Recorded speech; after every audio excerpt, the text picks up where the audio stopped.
मेरो पहिलो प्रश्न हजुरलाई, हामीले र मेरा गाउँका सम्पूर्ण गाउँलेहरूले र धादिङ क्षेत्र नम्बर 1 का जनताले अरू उम्मेदवारलाई छोडी आशिका तामाङलाई किन भोट गर्ने? हजुर नै हजुरले चाहिँ किन गर्ने भन्नु पर्यो क्या मलाई। मैले त सबैसँग सोधिरहेको यहाँ आउनु जो क्यान्डिडेट आउनुहुन्छ सबैलाई सोधिरहेको छु। हजुरले चाहिँ मलाई भन्नु पर्यो मैले चाहिँ आशिका तामाङलाई किन भोट गर्ने? तिमीलाई के लाग्छ भन न हजुर किन गर्ने होला त भोट भन न।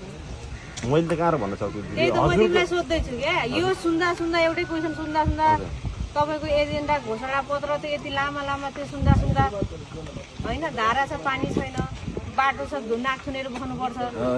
सानो कुराले चाहिँ यहाँ मान्छे चाहिँ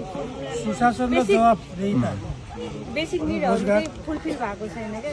कुराहरू चाहिँ अब खेत छ ऊ छैन, सिँचाइ गर्न पाएको छैन मान्छेले होइन, बारी छ त्यतिकै बाँझा भएर बसिरहेको छ। किन त भन्दा चाहिँ अब हामीले ६२ आन्दोलनमा म तिमी जस्तै जेन्जी भाइ जस्तै जेन्जी थिएँ, म त्यो बेलाको म पनि गएको हो।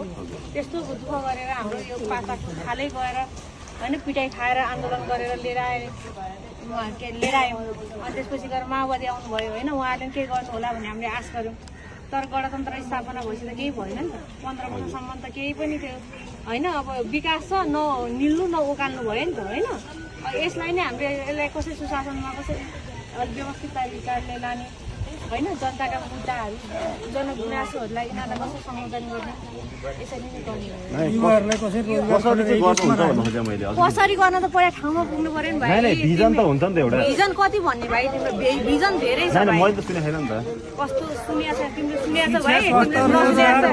नसुनिया जस्तो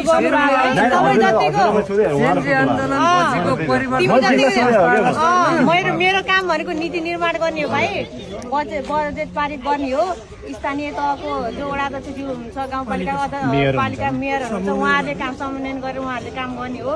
मैले त यहाँ यस्तो छ है, तपाईँहरूले बजेट पारित गर्नु पर्यो। यहाँ यस्तो समस्या छ, कुनै ठाउँमा बाटोको हुनसक्छ, कोही ठाउँमा रोजगारी हो, कोही ठाउँमा मल बिउ बिजनको समस्या हुनसक्छ।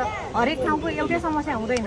तर यो धादिङ क्षेत्र नम्बर 1 मा सबैको समस्या एउटै के हो भन्दा बाटो छैन, बाटो पिच भएको छैन होइन। बाटो भए पनि मान्छे नाक छुनेर बस्न पर्ने, हिँड्नलाई डराइ होइन। धुलोले चाहिँ मान्छेलाई क्यान्सर पीडितदेखि लिएर हरेक किसिमको श्वास प्रश्वास सम्बन्धी रोगदेखि लिएर हरेक किसिमको रोगबाट ग्रसित हुनुपर्छ। इभन यो इँटा भट्टा बस्तीको बिचमा इँटा भट्टा छ। यस्तो कुरा हामी ठुलो कुरा खोज्दैनौँ कि भाइ, ठुलो भिजन दिन भनेर के अनि मैले त्यो त अब त्यो जुन कुराहरू हामीले सानो बेसिक कुरा चाहिँ हामीले चाहिँ यो यहाँको जनताहरूले यस्तो सानो कुरा अनुभूति गर्न पाउनु भएको छैन होइन। आफ्नो अगाडि बनेको 15 वर्ष यो 2052 सालमा बनेको यो पार्टी अहिले पनि ठिक भएको होइन। पहिला यो पार्टी बनाउनु न भाइ। अब भिजनको ठुलो यही हो भाइ।